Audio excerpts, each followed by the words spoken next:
Hello friends, welcome to my channel. This side Yogesh from Power of Trading. चलिए देखते हैं friends, market आज कैसे ओपन हुआ, कैसे उसने मूवमेंट दी और मार्केट कल कैसे ओपन हो सकता है, कैसे मूवमेंट दे सकता है। तो स्टार्ट करेंगे हम 3 मिनट के चार्ट से। तो जैसा कि आप देख सकते हो फ्रेंड्स, मार्केट आज 40 पॉइंट गैप ओपन हुआ था। तो हम वेट कर रहे थे फ्रेंड्स प्राइजेशन का, और हमारा जो फर्स्ट रेजिस्टेंस जो था वो था 42,000 का। तो यहाँ पर हमने एक लाइन ड्रॉ कर ली थी पहले, पर मार्केट ने क्या किया, उसके थोड़ा सा नीचे ही, मतलब लगभग 20-30 पॉइंट का अगर उसने गैप रखा रहेगा, उसके नीचे ही उसने एक दोजी कैंडल बनाई। तो हमारा क्या एनालिसिस थी, हम क्या सोच रहे थे कि मार्केट अगर यहाँ से ऊपर जा रहा है कंटिन्यू, तो एक बार मार्केट रिटेस्ट के लिए आना चाहिए नीचे की तरफ। तो यहाँ पर दोजी कैंडल बनने के बाद हमने एक डाउनसाइड में एंट्री ली थी। जैसा कि आप देख सकते हो, यहाँ पर इसके लो पर हमारा ट्रेड एक्टिवेट हो गया था। पर हमें क्या करना चाहिए था, यहाँ पर हमने क्या सोचना चाहिए था, एक तो हम रेजिस्टेंस के थोड़ा सा अर्ली एंट्री ले रहे हैं, तो ये एनालिसिस हमारे लिए रॉन्ग थी, पर हमने एक रिस्की एंट्री लेके देखी थी। तो जैसा कि आप देख सकते हो फ्रेंड्स, हमारा यहाँ पर स्टॉप लॉस हिट हो गया था। बाद में फ्रेंड्स हम वेट कर रहे थे प्राइजेशन का, तो हमारा जो रेजिस्टेंस सेकंड जो था वो था 42,200 का। क्योंकि यहाँ पर आप देख सकते हो, कल जो कैंडल ने हाई मारा था, मतलब शुक्रवार को जो कैंडल ने हाई मारा था, वहीं पर हमारा रेजिस्टेंस था और यहाँ पर एक लेवल भी थी। तो यहाँ पर जैसे ही ये हैमर बना, तो हमारे लिए फर्स्ट कंफर्मेशन रेजिस्टेंस मैच हो रहा है, और सेकंड कंफर्मेशन यहाँ पर एक हैमर कैंडल बन रही है। हैमर कैंडल जब ऊपर की तरफ बनती है तो मार्केट डाउन साइड में आ सकता है। तो हमने क्या किया, उसके सेकंड कैंडल का वेट किया, और जैसे सेकंड कैंडल बेरिश बनी तो हमने इस दोनों कैंडल के लो पर ट्रेड लगा के रखा। जैसा कि आप देख सकते हो, यहाँ पर हमारा ट्रेड एक्टिव हुआ और हमें अच्छे खासे पॉइंट मिल गए थे। तो ये हमारा सेकंड ट्रेड था आज का।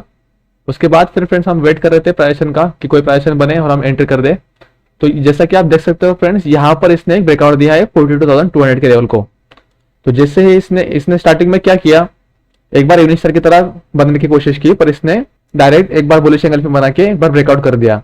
तो हमारे लिए क्या है कि अगर मार्केट ब्रेकआउट करता है कोई भी रेंज को, कोई भी रेजिस्टेंस को, तो हम रिट्रेस का वेट करते हैं और बाद में फिर हम अपोजिट में जाते हैं कोई भी कैंडल स्टिक पैटर्न देख के। पर इसने वैसा किया नहीं, ये कंटिन्यू ऊपर की तरफ ही फ्लो में चला गया। बाद में फ्रेंड्स हम वेट कर रहे थे प्राइजेशन का, कि कोई प्राइजेशन बने, पर इसने क्या किया, ये जो लेवल है 42,349 की, यहाँ पर इसने एक बार रेजिस्टेंस लिया, और ये रेजिस्टेंस जो है वो पिछला रेजिस्टेंस भी है। जैसा कि आप देख सकते हो फ्रेंड्स, हमारी जो स्विंग लो था, मतलब क्लोजिंग के प्राइस के तो स्विंग लो जो था, वही इसने रेजिस्टेंस लिया, और हमने यहाँ पर एक लाइन ड्रॉ कर ली थी। तो यहाँ से इसने रिजेक्शन लिया था। तो रिजेक्शन लेते समय इसने क्या किया, एक बार दोजी बनाई, उसके बाद फिर कंफर्मेशन के लिए एक बार और बेरिश कैंडल बनाया। तो ये पैटर्न थोड़ा सा लगभग इवनिंग स्टार को मैच कर रहा था। तो हमने क्या किया, यहाँ पर इसके लो पर एंट्री ली और इसके हाई पर हमने स्टॉप लॉस रखा। तो जैसा कि आप देख सकते हो फ्रेंड्स, ये भी टारगेट हमें अच्छा खासा मिल गया था। बाद में हम वेट कर रहे थे, या तो इसे ब्रेक करके ऊपर जाए, या फिर ये सपोर्ट के पास में जो हमारा रेजिस्टेंस को ब्रेक किया था यहाँ तक आ जाए, और यहाँ पर कोई भी हैमर कैंडल बने और हम यहाँ पर हम ट्रेड एक्टिव करें अपसाइड की तरफ का।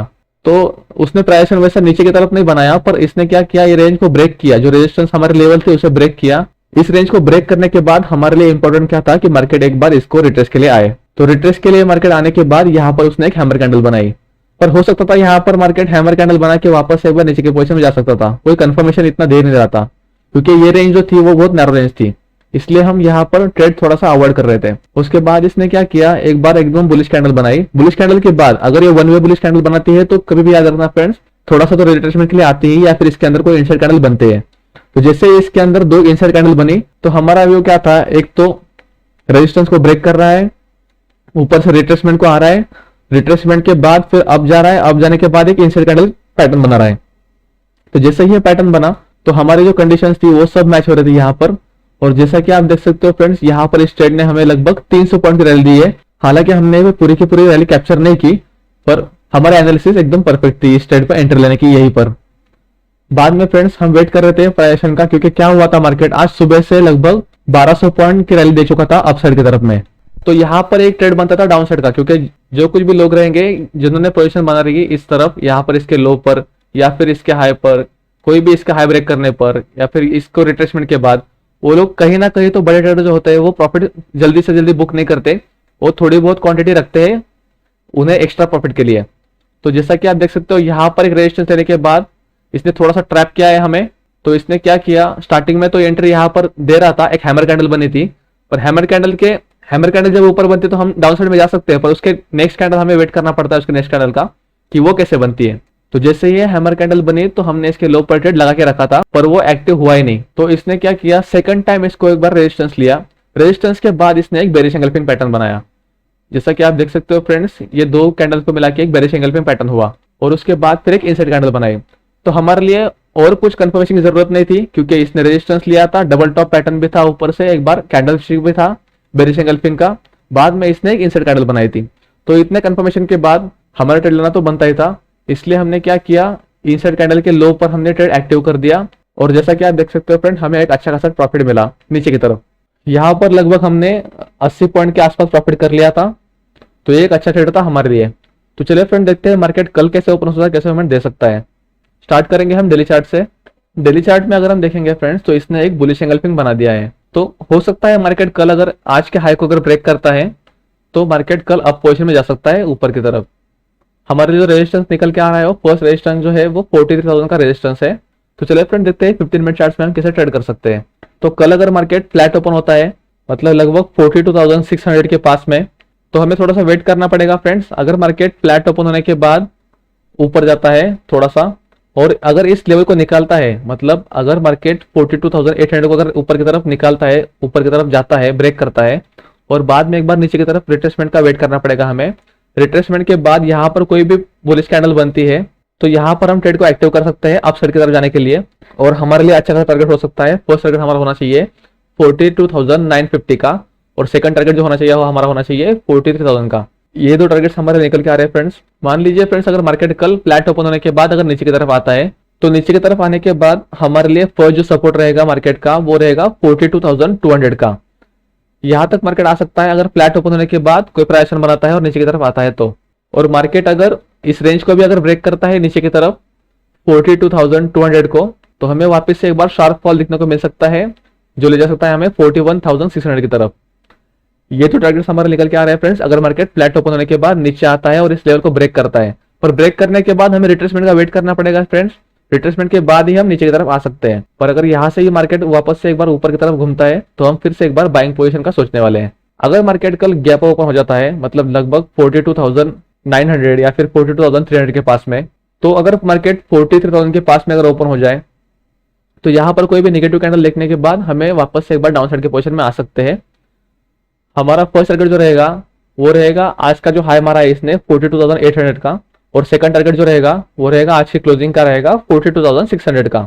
मान लीजिए मार्केट अगर कल 42,900 या फिर 42,950 के अगर बीच में ओपन हुआ और यहाँ पर अगर मार्केट कंसोलिडेशन करने लगा, ये जो रेंज है हमारा रेजिस्टेंस लेवल, यहाँ पर अगर कोई कंसोलिडेशन करने लगा और कंसोलिडेशन के बाद यहाँ पर कोई भी बुलिश पैटर्न बनाया या फिर बुलिश कैंडल बनाई, तो हम उसे देख के फिर से एक बार अपसाइड के पोजीशन में जा सकते हैं और वो जो लेवल रहेगा अगर यहाँ पर कंसोलिडेशन किया तो वो लेवल इस रेंज को ब्रेक भी कर सकता है 43,000 के लेवल को।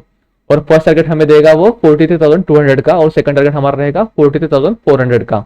तो अगर मार्केट कंसोलिडेशन करता है तो याद रखिएगा यहाँ पर कोई भी बुलिश पैटर्न देखने के बाद हमें बाय करना है और यहाँ पर हमें वेट करना है अपसाइड की तरफ। अगर मार्केट गैप ओपन होने के बाद नीचे की तरफ आता है तो नीचे की तरफ आने के बाद हमें इस रेंज का वेट करना पड़ेगा फ्रेंड्स। अगर इस रेंज को ब्रेक करता है और रिट्रेसमेंट करता है इस लेवल को वापस से एक बार, तो हम यहाँ पर कोई भी इवनिंग स्टार या फिर कोई भी बेरिश पैटर्न देख के फिर से एक बार डाउन साइड के पोजीशन में आ सकते हैं। उसमें से हमें यहाँ पर ज्यादा ध्यान देके देखना पड़ेगा कि 42,600 के लेवल पे क्या कर रहा है। अगर यहाँ पर इस रेंज को निकालता है तो हम फिर से एक बार 42,350 के लेवल पे आ सकते हैं। तो ये दो टारगेट्स है हमारे लिए फ्रेंड्स अगर मार्केट गैप अप ओपन होने के बाद नीचे आता है और रिट्रेसमेंट करता है तो नीचे की तरफ आता है तो चलिए देखते हैं फ्रेंड्स अगर मार्केट गैप डाउन ओपन होता है तो हम ट्रेड कैसे कर सकते हैं। मान लीजिए फ्रेंड्स अगर मार्केट कल गैप डाउन ओपन होता है, मतलब लगभग 42,300 या फिर 42,400 के पास में, तो यहाँ पर हमें वेट करना पड़ेगा फ्रेंड्स क्योंकि यहाँ पर हमारे लिए दो रेंज है। अगर मार्केट गैप डाउन ओपन होने के बाद यहाँ पर आया नीचे और ये लेवल का सपोर्ट लिया 42,200 का, तो यहाँ पर कोई भी बुलिश पैटर्न बनाने के बाद हम अपसाइड में वापस से एक बार जा सकते हैं। और अगर ये कंटिन्यू ऊपर जाता है तो हमारे लिए फर्स्ट जो रेजिस्टेंस रहेगा वो आज की क्लोजिंग रहेगी और सेकंड रेजिस्टेंस जो रहेगा वो रहेगा 42,800 का। अगर मार्केट गैप डाउन ओपन होने के बाद कंटिन्यू अगर ऊपर की तरफ गया तो यहाँ पर हमें देखना पड़ेगा प्राइस का नेगेटिव कोई प्राइस बनती है कि नहीं। अगर नेगेटिव प्राइस बनी तो हम फिर से एक बार डाउन साइड के पोजीशन में आ सकते हैं। अगर मार्केट गैप डाउन ओपन होने के बाद अगर इस रेंज को निकालता है 42,200 की, तो हमें रिट्रेसमेंट का वेट करना पड़ेगा फ्रेंड्स। रिट्रेसमेंट के बाद ही हम वापस से एक बार डाउन साइड के पोजीशन में आ सकते हैं। अगर ये मार्केट कंटिन्यू नीचे की तरफ जाता है तो हम थोड़ा सा ट्रेडिंग को अवॉइड करेंगे क्योंकि यहाँ पर हो सकता है मार्केट 42,000 से घूम जाए या फिर 41,900 से घूम जाए। तो इसलिए हम एक बार रिट्रेसमेंट का वेट करेंगे। रिट्रेसमेंट के बाद ही हम फिर से एक बार डाउन साइड के पोजीशन में आ सकते हैं। तो ये थी हमारे आज का एनालिसिस फ्रेंड्स। वीडियो अगर आपको अच्छा लगा हो तो वीडियो को लाइक शेयर और सब्सक्राइब जरूर कीजिएगा। मिलते हैं नेक्स्ट वीडियो में। Thank you.